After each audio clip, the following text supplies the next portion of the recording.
Di sebuah kota kecil yang sepi, ada bangunan tua bekas sekolah dasar. Bangunan itu sudah lebih dari 20 tahun kosong dan tidak pernah disentuh manusia. Jendela-jendela kacanya pecah, cat temboknya terkelupas, dan di beberapa bagian, tanaman liar sudah merambat menutupi dinding. Masyarakat sekitar menyebut gedung itu sekolah hantu. Katanya, pada malam Jumat sering terdengar suara-suara aneh, kursi digeser, pintu berderit, bahkan ada yang bersumpah melihat bayangan anak-anak berlarian di dalam kelas. Tidak ada yang berani masuk, bahkan sekadar melintasi halamannya setelah gelap. Namun, Rina, mahasiswi jurnalistik tingkat akhir, tertarik menjadikannya bahan liputan tugas akhir. Ia ingin membuktikan apakah cerita itu hanya mitos atau memang ada sesuatu. Bersama dua temannya, Aldi dan Sari, ia berencana masuk ke dalam sekolah itu pada malam Jumat.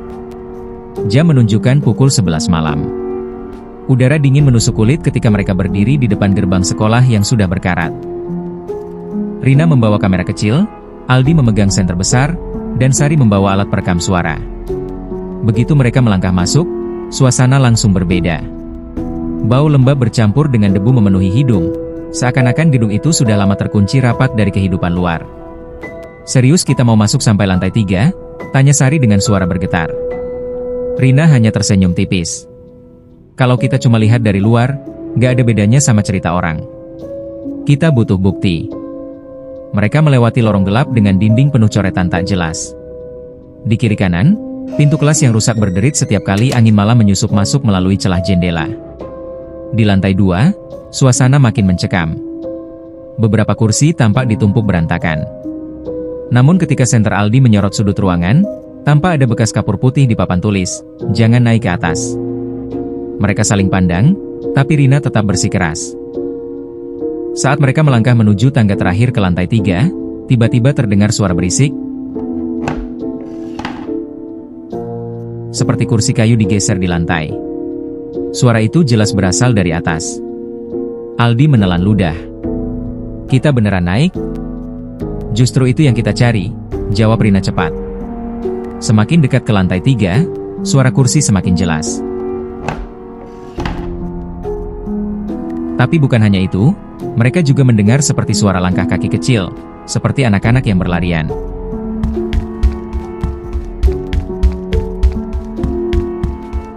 Sesampainya di depan pintu kelas paling ujung, suara itu mendadak berhenti. Sunyi. Begitu sunyi sampai mereka bisa mendengar detak jantung sendiri. Dengan tangan gemetar, Sari membuka pintu. Ruangan itu kosong. Hanya ada meja dan kursi berantakan, sebagian patah, sebagian ditutupi debu tebal. Tidak ada siapapun di dalam. Mereka menarik napas lega, tapi kelegaan itu hanya sebentar. Karena diperekam suara Sari, terdengar bisikan pelan, "Kenapa kalian duduk di kursiku?" Ketiganya membeku. Mereka saling menatap dengan wajah pucat. "Ada yang duduk?" tanya Rina lirih. Aldi langsung menunjuk ke Sari. "Tadi kamu sempat duduk di kursi, kan?" Sari mengangguk pelan. "Iya, tapi aneh, kursinya hangat." "Aku pikir karena lembab." Rina menggigil. Bagaimana mungkin kursi di ruangan kosong yang ditinggalkan 20 tahun bisa hangat, seakan baru saja diduduki seseorang? Tiba-tiba, pintu kelas menutup dengan keras. Senter Aldi mati seketika. Panik, mereka mencoba membuka pintu, tapi tidak bisa. Di dalam kegelapan, suara-suara itu kembali muncul. Kursi bergeser, meja digeser, dan suara langkah kaki kecil terdengar mengelilingi mereka. Kemudian, terdengar tawa anak-anak, tawa tipis yang seram, bergema dari segala arah. Cahaya kamera Rina menjadi satu-satunya penerangan. Dalam cahaya redup itu, di sudut kelas, tampak samar-samar sosok kecil duduk di kursi. Tubuhnya seperti anak SD dengan seragam putih merah lusuh, wajahnya menunduk. "Siapa itu?" bisik Sari dengan suara parau. Sosok itu perlahan mendongak. Matanya kosong, hitam pekat tanpa bola mata. Dari mulutnya yang sobek, keluar suara serak, "Ini kelasku, jangan duduk di kursiku." Mereka bertiga menjerit histeris. Pintu tiba-tiba terbuka dengan sendirinya. Tanpa pikir panjang, mereka berlari menuruni tangga secepat mungkin. Begitu keluar dari gedung, napas mereka tersengal-sengal. Kamera dan perekam suara masih di tangan. Mereka tidak saling bicara, hanya diam dengan wajah pucat. Beberapa hari kemudian, Rina memutar ulang rekaman video dan suara. Saat kamera merekam ruangan kosong, terlihat jelas di rekaman bayangan anak-anak berlarian di belakang mereka, padahal waktu itu mereka tidak melihat apapun. Yang lebih menyeramkan, di menit terakhir rekaman, ada suara yang bukan berasal dari mereka bertiga.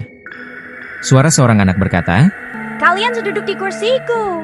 Sekarang giliranku duduk di kursi kalian." Malam itu juga, Sari mimpi buruk. Dalam mimpinya, ia duduk di bangku kelas dengan anak-anak tanpa wajah mengelilinginya. Dan ketika ia terbangun, di kursi meja belajarnya di rumah, ada bekas tangan kecil penuh debu.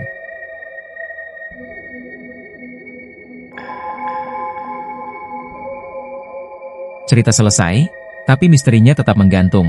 Siapa sebenarnya anak itu? Apakah murid yang dulu meninggal di sekolah tersebut? Atau roh yang terjebak di ruang kelas lantai 3? Yang jelas, sejak malam itu, ketiganya tidak pernah berani kembali ke sekolah tua itu lagi. Terima kasih sudah menonton sampai akhir. Dan bagaimana menurut kalian, siapa sosok di lantai 3 itu? Tulis pendapatmu di kolom komentar. Dan jangan lupa untuk like dan subscribe supaya tidak ketinggalan cerita horor berikutnya. Karena, bisa jadi, cerita selanjutnya terjadi di dekatmu.